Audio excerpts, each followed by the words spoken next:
Hi, everyone. This is Podcasts for Patients with the Aplastic Anemia and MDS International Foundation. I'm Lee Clark, Director of Patient Services. Our podcast series is brought to you with special thanks to the generous support of our patients, families, and caregivers like you, and our corporate sponsors. Thank you to everyone for supporting the series. Today, we're going to be talking about fatigue with Christina Cline, who is a registered nurse at the University of Florida Health Cancer Center. Welcome, Christina. Thank you so much for joining us today. Thank you for having me. So, what is fatigue? That's a great question. Per the National Cancer Institute, fatigue can be defined as a chronic or an acute condition that is associated with tiredness or the inability to function due to the lack of energy. And it typically does not get better with rest or sleep alone. Now, there is fatigue that is related to therapy that comes with the diagnosis for bone marrow failures. And 80 to 100% of people living with bone marrow failures experience this type of fatigue. And it's one of the most common side effects of treatment for those who are receiving treatment for their diagnosis. Fatigue, again, is experienced by people with this diagnosis, but it impacts the activities of daily living and can range from mild to moderate to severe, depending on the patient. Thank you. What is the difference between fatigue and being tired? Oh, this is a great question, and it's not easy to explain. For me, the way I like to describe these two is being tired is typically the way we feel when we don't get enough sleep, but it can be relieved if we get adequate rest and sleep. So tiredness is temporary. Fatigue is the lack of energy that is not resolved by getting enough sleep or just good sleep alone. And again, interferes with day-to-day activities that we may do or perform, and again, can range from mild, moderate to severe, and the duration can be short or long. I think the most important thing with the difference between the two is that tiredness can be relieved with enough sleep or adequate sleep and rest, and fatigue is not relieved by just rest or good sleep alone. What are the factors that can contribute to a patient feeling fatigue? There are a number of different factors that can contribute to fatigue in people who are affected by bone marrow failures. One of them is the diagnosis itself.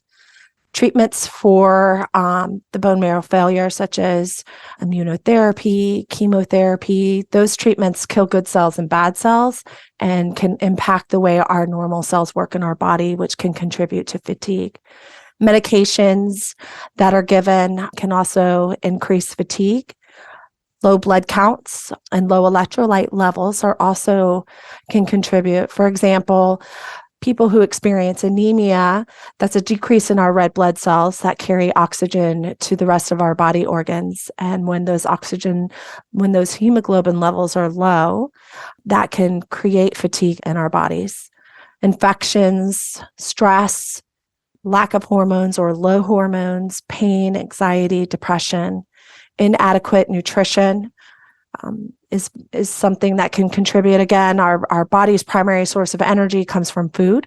And if we're not consuming enough food, we're not giving our body then the energy that it needs. And then also inadequate sleep can contribute to fatigue.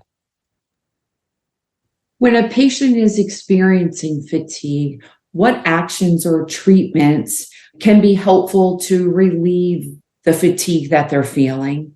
The first thing I would say is let your voice be heard. You are your biggest advocate, and speaking with your healthcare provider and telling your healthcare team about your fatigue, describing it to them, informing them how you are feeling and how it is impacting your overall health and your day-to-day is extremely important. So be your biggest advocate and speak up with your team, letting them know these things. Secondly, I would identifying what is causing the fatigue or contributing to the fatigue is extremely important on how to address it, such as the treatment that you may be receiving. Is it pain? Is it depression, anxiety? Could it be a coexisting condition like thyroid imbalances, diabetes, anemia? So identifying the conditions that are causing or contributing to the fatigue is also important. And then there are also ways to evaluate your fatigue level that will also help you identify what is contributing to the fatigue and what is the level of fatigue at the time that you may be experiencing it. So there are no blood tests that measure fatigue, but there are some tools out there that you can do on your own that can help you identify your fatigue patterns and also can help you identify the level of fatigue at which it is occurring. So there's a brief fatigue inventory, which is a self-reported questionnaire, and it's a diagnostic tool that can help track your fatigue. And as you are making progress with changes in your lifestyle, and also as you are going through treatments, whether it's blood transfusions or certain types of therapy for your bone marrow failure, this self-reported questionnaire will help you track that fatigue. Is it hot? Is it mild? Is it moderate? Is it severe? At what levels? And is it going away if I do these specific activities in my day-to-day, or is it increasing when I go through certain treatments or when I notice that my hemoglobin is getting low? There's also a fatigue diary that can help you identify what affects your fatigue level. And this is a diary that can be used at home. What you do is it's a daily diary. So you would have Monday through Sunday documented on this paper. And you're going to then put a mark in a box that's going to rate your energy scale from 1 to 6. So 1 being no fatigue at all, 6 being extreme fatigue. And on those days, if you are undergoing treatment, you would indicate that. Typically, when you are receiving treatment for bone marrow failure, your counts are being monitored regularly, and you'll be able to identify whether your hemoglobin level is low. And you can also document that on this diary. So you'll be able to identify how treatment is affecting the energy levels. And then you can also share this with your doctor and your healthcare team so that together, you guys can formulate a plan on how to address these when you are going through your treatments.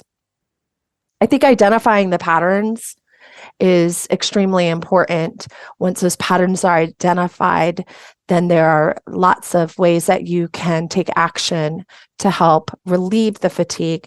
Granted, it may not completely go back to baseline, but at least you then can identify ways to take action against it. Maintaining a reasonable work and personal schedule, reducing certain stressors in your life if possible, establishing a routine sleep schedule for waking up and going to bed each day, limiting daytime napping, limiting your caffeine intake, avoiding alcohol, nicotine, drugs, improving your physical activity. So being active when you are feeling your best. If you're not feeling good, then at that day or at that time, then, maybe set a small goal for the next day. But definitely setting small goals for activity and increasing it as you can tolerate it is good.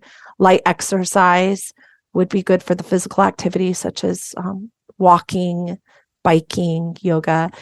And then I feel very important is nutrition, eating foods that are rich in iron and vitamins, staying hydrated. Again, as I said earlier, our body's primary source of energy comes from food. And if we're not consuming enough food, then our body is not creating the energy that it needs. Thank you so much for those wonderful tips and for patients to think about and the way to track their fatigue, because I'm sure that will be very helpful when talking to their healthcare team. Is there anything else patients should know about fatigue? Definitely the Leukemia and Lymphoma Society has information on fatigue and things to identify and look for.